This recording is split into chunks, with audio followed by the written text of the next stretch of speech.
Good morning. My name is Melissa, and I am an alcoholic and recovering addict of uh, many things in life. Yesterday, I read step three, and step three is about um, making a decision to turn your will and your life over to the care of God. So it's you know the willingness to let go, right? Because apparently running ourselves on our own will hasn't gotten us very far. If it did get us far, it was like far in debt, far in jail, far in bad relationships. You know, you know the story. All right, so um, this starts out with Numbers 23, verse 18 through 24.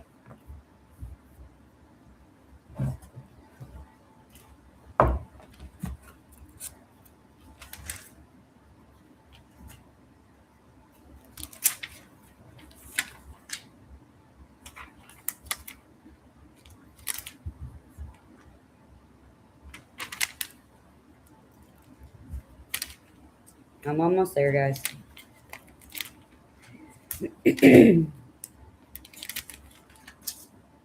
All right, so 18. Oh no, it's 23. Goodness. Okay. 23, 18 to 24.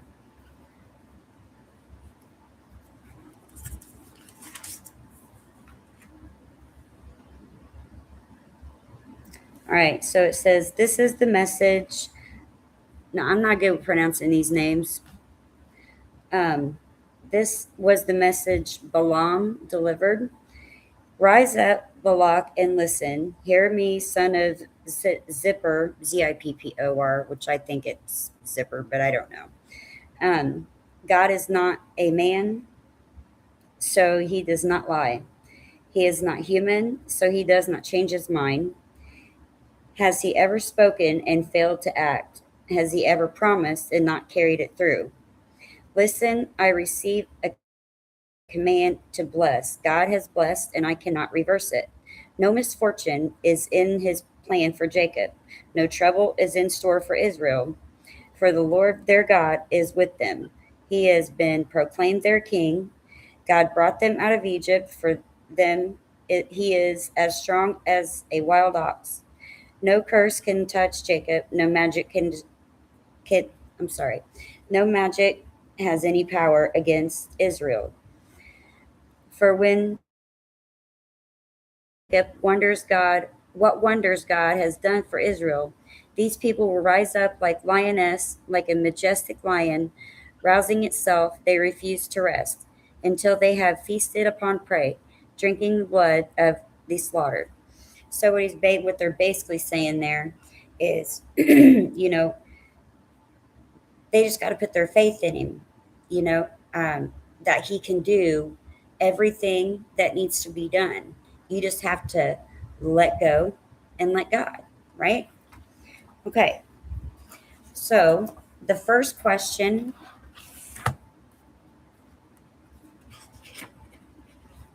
we may not get through all these questions this morning, but I'll do my best to get through most of them. All right, so the first question is, what in in my life has taught me not to trust God? All right, so my experience with that was, so I didn't really trust many people because I uh, I wasn't a trustworthy person. So when you're out there and you're ripping and running and living the life of manipulation and all that, it makes it where when you finally are at your rock bottom, trust is just not something that we do. Trust is the last thing on our mind, let alone God. Um, but you know, it. that's where you start. That your foundation starts there. You know, if you're going to recover, God is going to be the one to help you. All right. So the second question is, what have I done to cause others not to trust me? I can't even, we don't have enough time for me to answer that one. What have I done to make others not trust me? So I, I mean, I used to, like I said, I had like one man that I would play the victim with. Okay. And I would lie to him. And then when I got what I needed from him, I would start a fight so I could leave. And then I would go to another guy. And then I would get what I wanted from him. And I would start an argument and I would lie and I would leave. And then I would go somewhere else. That's the fringe lifestyle that I lived. Was constantly the victim, lies, manipulation. You know the drill. So that's why people didn't trust me. So when I changed my people, places, and things, I turned completely away from that and I met all new people. So, and I have worked hard to build trust. So, and I guess that's why it's easy now for me to trust God. All right. So the third question is, what keeps me from surrendering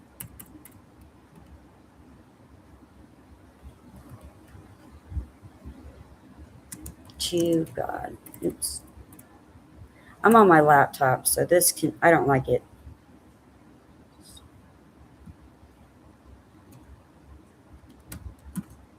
Surrendering to God.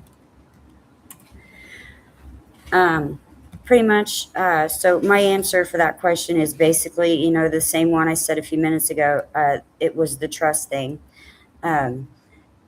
And like I've said in my first couple videos, when I talk about step 3, I have to talk about it in a past tense because I'm further in my program.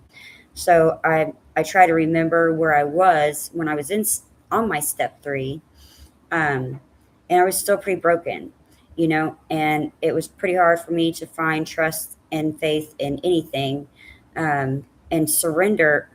I was surrendered at the time because I was at my rock bottom. I didn't have a lot of options for anything. I was just done. I was depleted. That's the best word I could put,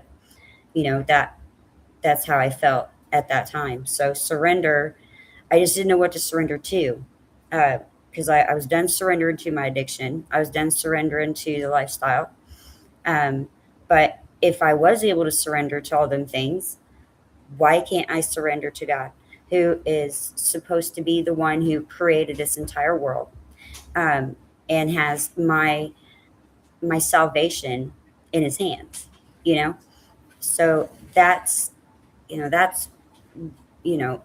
just got to put that into perspective, and listening to the world today is really hard, when it comes to God, because a lot of people try to turn away from it, but I mean, God is the answer. He is the answer in everything that you do. So please read your Bible, study it. It's very important, especially with what's going on in the world today. All right. Question 4. What is it about my understanding of God that blocks me from deciding to turn my life and my will over to his care?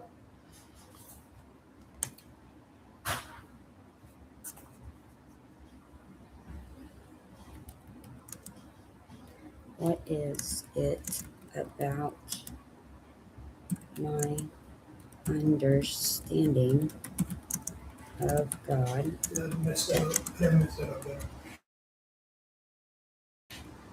You're fine.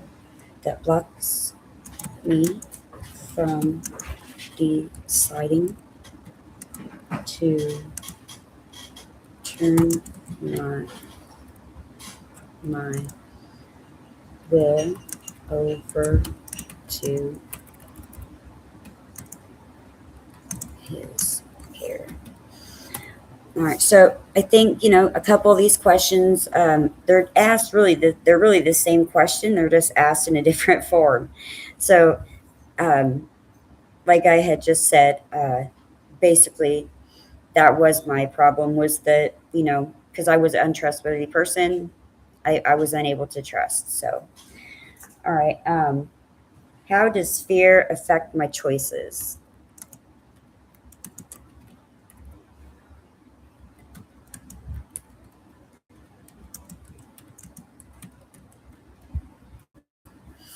Um, all right, so fear has affected a lot of my life from the time I was really young up until now. Fear makes me act on impulse. And I'm going to stop saying, gosh darn it. A friend of mine told me that I say way too much. All right, so when I have fear, I automatically have the fight or flight. And when you are in addiction, especially as a woman or even a man, like, because if we're in our addiction, half the time we're on the run from the cops or, dodging our significant other or whatever. So we have that, gosh darn it, that fight or flight mode, right? No, you're good. So I'm not at home, so I'm at a friend's house. But so we automatically get put in that fight or flight mode. And when you feel that way, you are impulsive. You want to run. So that is with my problem as far as fear. It's controlled me that way. It's controlled me as far as confining me and restricting me. And it has really bound me in many ways. It has taken over relationships, it has taken over my ability to thrive in a community. It's given me problems talking to people. And, AA has helped me with that tremendously because part of it is we have to talk in front of a big group of people. And since I've gotten used to that, that social awkwardness has went away. But, natural fear, okay, is normal. When you get sober, you realize what is okay to have fear about, and but there's limits. We can't just live in like our lives are ending right now. Fear. If you cannot control it, you have to just let God. That's why you have to turn your will over to God, because once you do that, He just your will, not mine. It's going to happen. Whatever's going to happen is going to happen. Your fear or whatever you feel about controlling a situation is just a feeling. It's not doing anything. It's so you can sit in that and, reap the repercussions, because when you have that fear, you have hangovers from those things, just like we have hangovers from alcohol. If I have a really bad week, I can have a panic attack. And I will have like 3 or 4 days in a row where I don't even want to leave my apartment.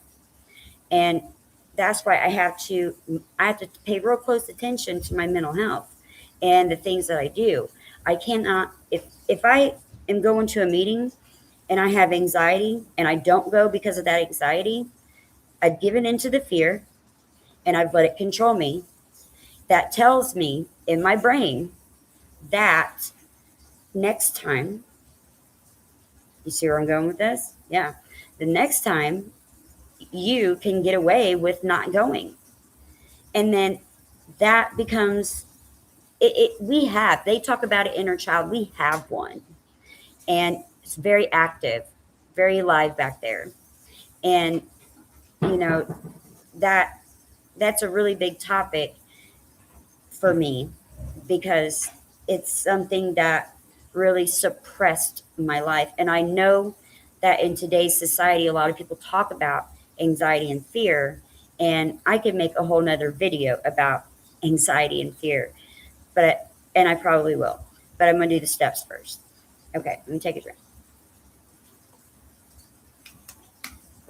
Okay, so the next question is um,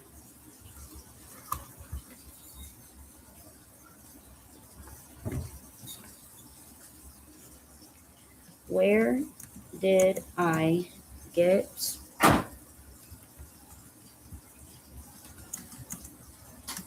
the delusion or illusion, sorry,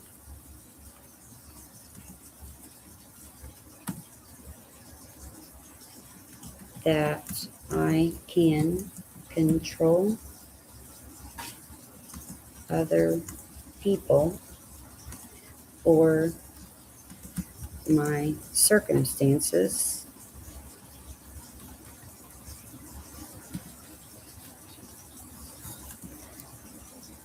job, or life? All right. So I don't, I'm not really sure like where I feel like, growing up, you hear you can do anything. You can do anything. You can do anything. You know, you got get hold of yourself. Get control of yourself. And then we get into relationships. Now I'm just speaking for women. I don't know about men, okay?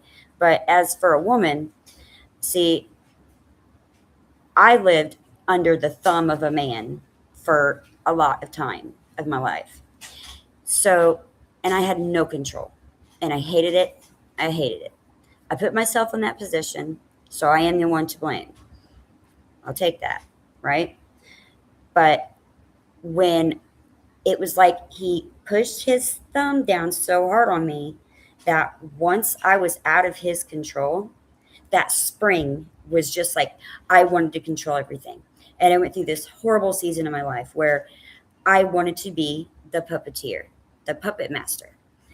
That's where I got the illusion that I could control others because I was so easily controlled by a man who had drugs. See? And I thought that's the problem right there. I thought, and I thought on my own will that I could do those things, that I could control other people.